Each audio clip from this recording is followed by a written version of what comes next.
I'm Rashid Quddus. I'm originally from the Philippines, but I was born and raised in Kuwait in the Middle East. So it's a very small country bordering Saudi Arabia, Iran, and Iraq that many people have not heard of before. But then after I graduated from high school in Kuwait, I actually moved to the Philippines to start my bachelor's in business administration, majoring in marketing management. So really early on, when I moved to the Philippines, kind of the path was very linear in my head. Maybe I wanted to join a big bank or a big company, a conglomerate. But then throughout college, my college experiences, I actually got to experience startups.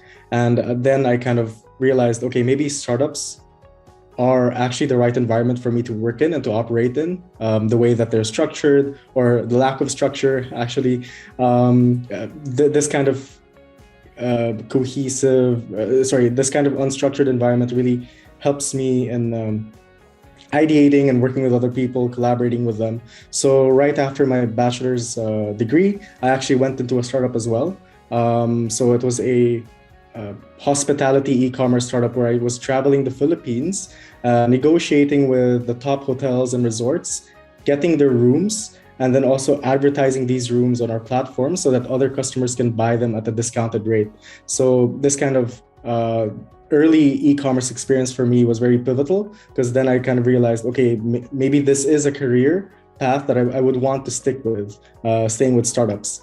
After e-commerce, I actually moved into a fintech firm. So it was called GCash, which was also part of the entire Ant Financial Alibaba ecosystem in Southeast Asia. So in GCash, I was actually in charge of building like strategic partnerships with lending organizations, insurance companies, and also other financial technology startups within the Philippines. So this kind of really immersed me into fintech even more, especially because of the fact that in the Philippines, there are many people who are unbanked. So around 70% of the population do not have bank accounts, but there are actually more phones than people in the Philippines. So the company's main directive is really to provide financial access and services to the people who do not have bank accounts, but do have a mobile phone. So I realized, okay, first realization very early on in my career was, okay, I want to stay with a startup, but also I want to do something that impacts the people around me, and fintech was the way to go. So when the pandemic started, the company actually grew like exponentially. So there was 700% growth in terms of the amount of transactions that we were able to do, mostly because of the fact that COVID really drove more people to go cashless, use their phones more often, and just generally take advantage of the services that they have on their phones.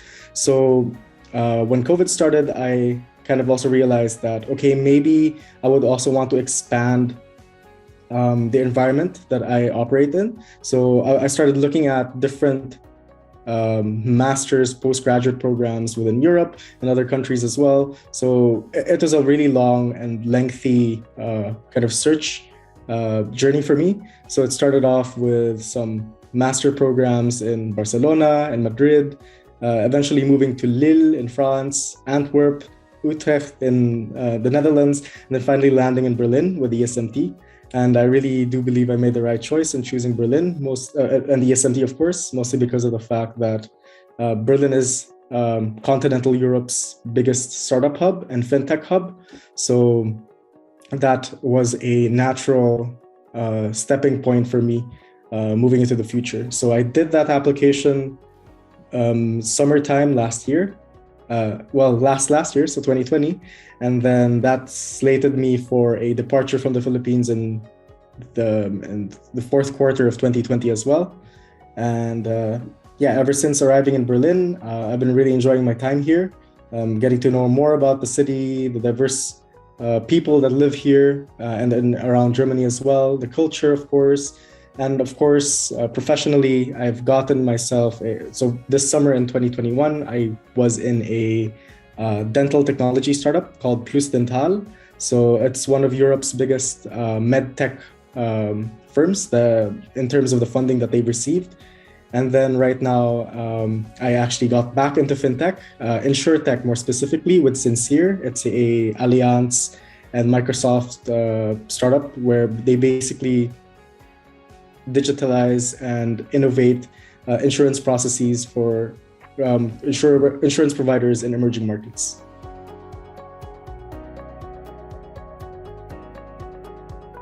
There are very few schools that actually offer this kind of very holistic offering to their students in a way that, number one, it's placed geographically in an area that is a hotspot for talent, for startups, both in the technology space, e-commerce space, fintech space. So these are the areas I also want to be in. And second, of course, so the way that they kind of cultivate students to be very kind of grab those opportunities that are available to them, enterprise more, be very enterprising, be more entrepreneurial in spirit, I suppose.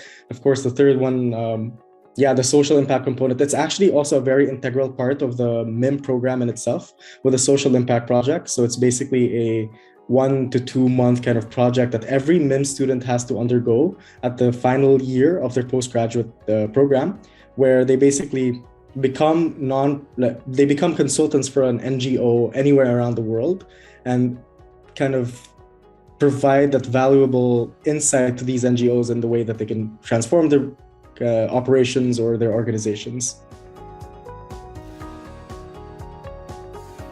Yeah, I definitely think there was this kind of effect that the ESMT had on me to even take this whole career plan to a next level. So even very early on, even before ESMT, there was always this kind of spark that, okay, I wanted to do more with my career. I wanted to go out there, explore the world, bring my career to even greater heights. But then also coming here, being surrounded by equally motivated people that also really helped fuel this kind of fire that every student had within themselves.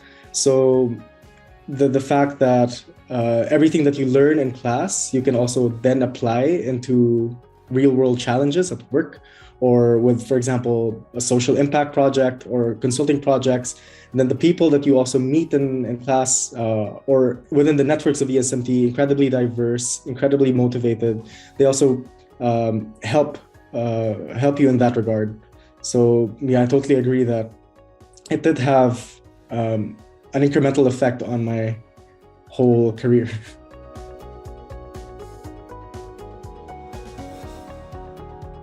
So aside from the fact that you really have to be able to collaborate with other people. So at school, for example, you're always surrounded by like 145, 150 odd people from different backgrounds, cultures, experiences. So really mashing these, really kind of intersecting these experiences in a way that would bring the most impact in a project that you work on or anything that you do. It's also the fact that you need to be able to really think in other ways. So like think outside the box. It might be a cliche, but whenever you take an ESMT class or any class in that matter, they always try to push you to go beyond the case, like read between the lines of the cases, apply your own insight and your experiences to it, because there's no one single way to approach a problem or a challenge, because there are so many different ways. And then you'll get to know that as you also work together, collaborate with the people, all the people that you interact with. So it's really about intersecting those experiences, collaborating with your team, and then bringing that solution to another level. Based on like the history of ESMT, it's been founded by some of the biggest companies that are present in Germany, right? So these are DAX companies, the likes of Allianz or Lufthansa, for example. And as a side effect of this, actually, some of these companies we really have good relationships with.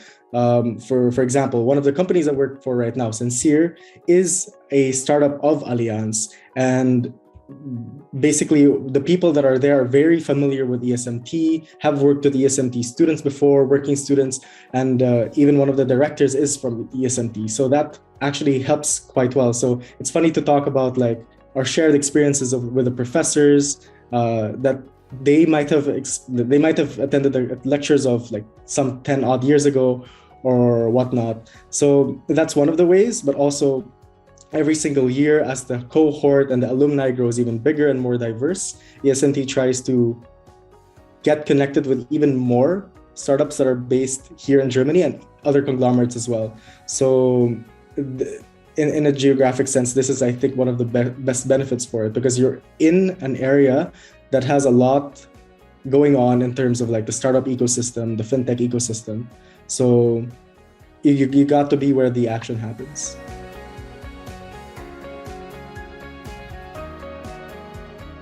I would say that the type of education that you would usually expect from in the Philippines is very textbook based, right? So you basically get your readings, all of your learnings usually come from the lectures that are then derived from the textbooks themselves. Then you have a quiz or an exam, also probably derived from that same textbook, or maybe from the research papers that course was kind of founded upon. But basically, it's very theoretical knowledge. And then at a certain point in your 4-year bachelor program in the Philippines, because it's usually a 4-year bachelor degree, you're then expected to kind of apply it in a single internship, which could typically range from 2 to 3 months. So I think that this is not enough practical real world experiences for the students that are there. So usually when they go into their very first jobs, they find that they might not be as prepared as they think they are. There are many things that they have yet to develop within those first few months onboarding with a new company. So I think that those are one of the main kind of differences. When you come into ESMT or when you take a master's degree abroad, it's more than just what is presented to you on paper, but you really are expected to work a lot with the people that are in your cohort. So that actually is what I think is the main selling propositions of any master program, is that you're also immersed with people who are very motivated and experienced as you. So for example, one example of this is that whenever you go into a class, I think there would be a minimum of 3 or 4 breakout rooms, for example, for every online session, because they really want you to immerse and talk with others, apply your own experiences and insights on a particular problem. So this really enriches your whole learning experience. But of course, your whole master's experience is what you make of it. So what you learn from in school, you also have to be able to apply in other areas or facets of your life. So whether that's being part of an NGO or getting that first internship or second internship, or even a career or anything that revolves around your actual career. I do believe that in the very beginning of the program, for example, it might be a bit intense. So for example, the first few months from the beginning of the program, because of course you are expected to know or attend these foundational courses that will then set a foundation for your future courses once you specialize. Because by design, ESMT programs would require you to pick a specialization down the line. So these specializations could be global digital strategy, business analytics, finance and investments, or entrepreneurship. So in the very beginning, you then have this entire cohort where you will most likely be attending classes with. So a lot of classes, a lot of readings, assignments, and by design also, many of the courses are usually range from 3 to 4 weeks, sometimes even shorter, depending on the design of the course or the specific topic. So in the beginning, the workload may be high, but then it slowly or gradually lessens as you proceed with the program. By the time that your second year starts, the second program year, many students find that it's actually manageable to already balance their academic workload with a working student position at a company of their choice. So yeah, with any program, you're expected to put the work in academically, but then afterwards, you find that some classes are actually spaced apart from other classes so that you do have time to do other things in between. On my application process, one of the first things that I did was to actually search kind of like the alumni community that also share the same background as me, so who are Filipino. So I did a search on LinkedIn, like ESMT and Philippines. So it will basically show me anyone that has a link to the Philippines, but also studied in ESMT. And basically they were only, so there are four, myself included. So there was a there was a previous career assistant, and then two former MBAs, one who graduated 10 years ago and one who graduated last in 2020. So the community, I think, for Filipinos is quite small. And also, honestly, even for Southeast Asians, so people who come from Thailand, Indonesia, Singapore, and so on, the ESMT community is quite small, but it's growing. So right now, for example, there is a Southeast Asian community within ESMT, and they're all aware of each other. But I think most of the students, the alumni network is still very strong, for example, in China, India, I would say, other European countries like Italy. But yeah, so the thing is, the program has 145 students or so.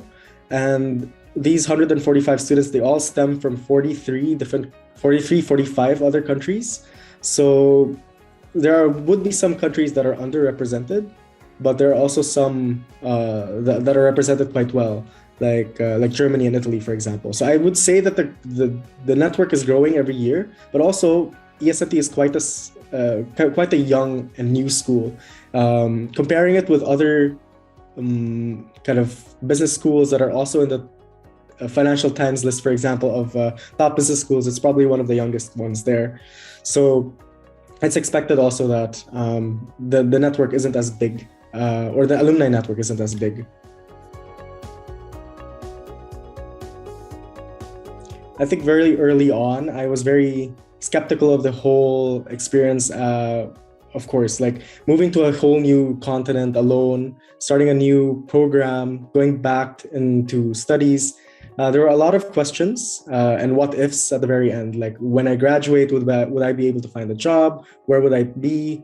And I think this is very natural. And these are questions that you always have to ask yourself whenever you make a big decision, like choosing a master's degree or choosing a business school that you want to attend.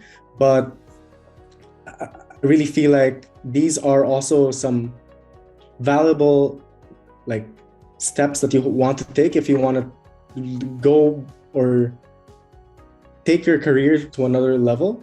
So there were so many things that I learned about myself, for example, when moving to Europe for the very first time and for the past year. So because I've been here already officially for around 12, 13 months.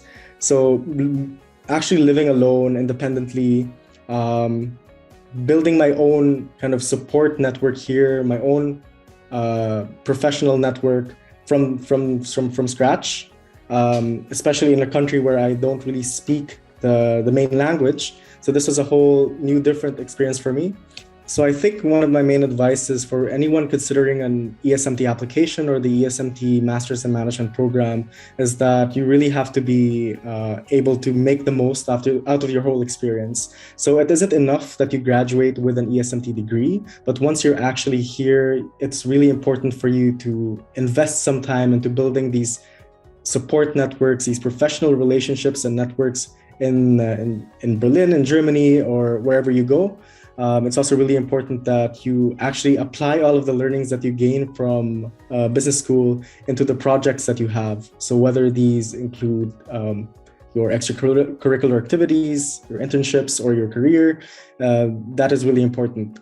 As international students, of course, we always go one additional extra mile, being in a country where you don't speak the main language. So it's always really important also to think about in the future, if you do want to stay here, how you're going to overcome that barrier, how you would want to go about this.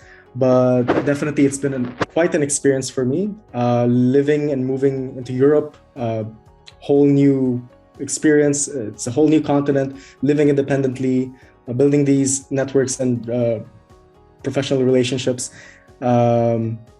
I think I would definitely do it all over again if I had the chance to do so. It's been a really good kind of opportunity for me. I believe it was a right step and decision as well. In the beginning, I had a lot of doubts. And of course, I asked myself, all of these questions, whether I would be able to actually achieve the outcomes that I wanted in the beginning. But it's all part of that experience, because once you're actually here, you gain all of these, you gain all of the answers to the questions that you asked yourselves in the beginning, and then it becomes all the more clear as you go throughout the program. So yeah, I definitely thought about, for example, all the experiences of the previous alumni as a benchmark or as a baseline for my own experiences. And with the ESMT, for example,